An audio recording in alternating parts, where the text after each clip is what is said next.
Good morning sa ating lahat. Ngayon is August 1, 2025. Ngayong araw is magluluto tayo ng pork sinugba. So kailangan natin ng yubab, kalamansi, tapos meron na tong soy, asukal, asin, patis. So ang gagawin natin ngayon is halo-haloy lang natin. Nekos-nekos natin. Masarap to guys. Masarap ng mga kailonggo na ari di subong sa Baguio City. Dali na kamo diri kag magkaon diri sa Yaman Balbalays Catering Service located at Norcar Building, Trancobel, Tabora. Inikos-nikos lang natin hanggang masipsip niya yung minarinate kanina. Na-marinate na to kanina mga 1 oras. So bali i-mix-mix lang natin ulit. Ito na mga kailonggo. Tapos na natin i-mekas-mekas o halo-haloin. So, karon aton na siya subahon sa mainit na kalayo. Okay. Tapos na natin i-mekas-mekas ang atong yubab. So, karon isuba na natin sa baga na nagakalayo-kalayo.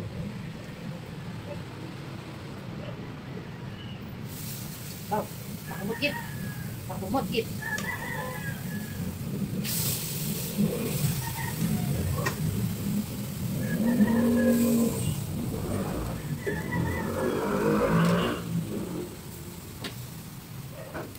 So, nasuba na natin ang ato na baboy nga sinugba. So, habang nagapanday dito ang isa na itong taupod. So, ato na gawin ngayon is yung mag-slice tayo ng kanyang mga halo sa pork sinugba. So, kinuha natin is pipino, pipino matiko, kamatis, and red egg.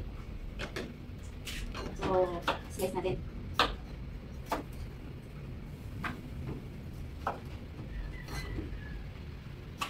Isa lang yung nilagay kong pipino, tapos 5 kamatis, kasi 3 lang na yan po part ang ginsuba natin. So, tama-tama lang siya na hindi siya ka-dami.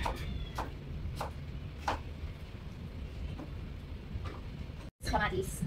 So, bali 5 to siya na kamatis. So, bago ko ito i-slice, magasan ko na ito, yung pipino at yung kamatis. Ganun din yung kamatis, hiwa-hiwain natin siya sa pa-cube. Katulad ng pipino.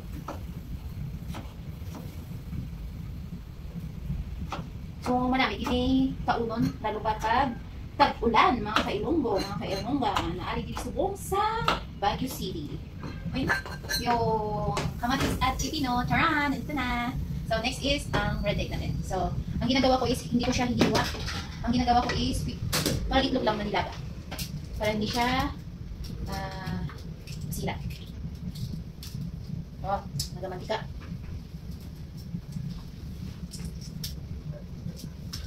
So, bali nilagyan ko lang siya ng red egg para pagkatapos natin halo-haluin mamaya yung baboy na naluto at saka yung mga kamatis, itatapos natin yung red egg para lalo siyang sumarap, mag-alat-alat ang sabor niya, maalat-alat ng asin-asin.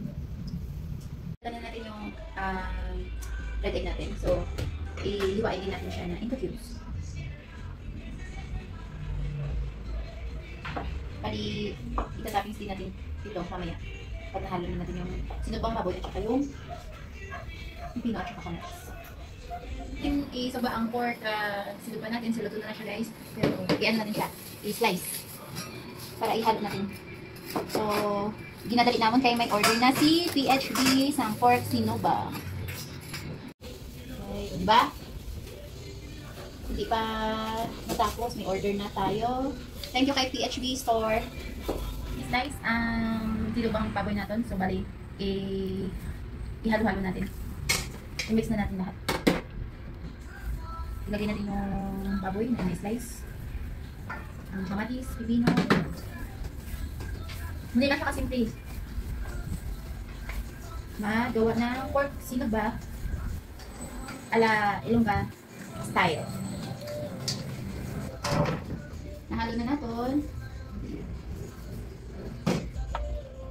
Tapos itoppings natin ang red egg. Galat natin para medyo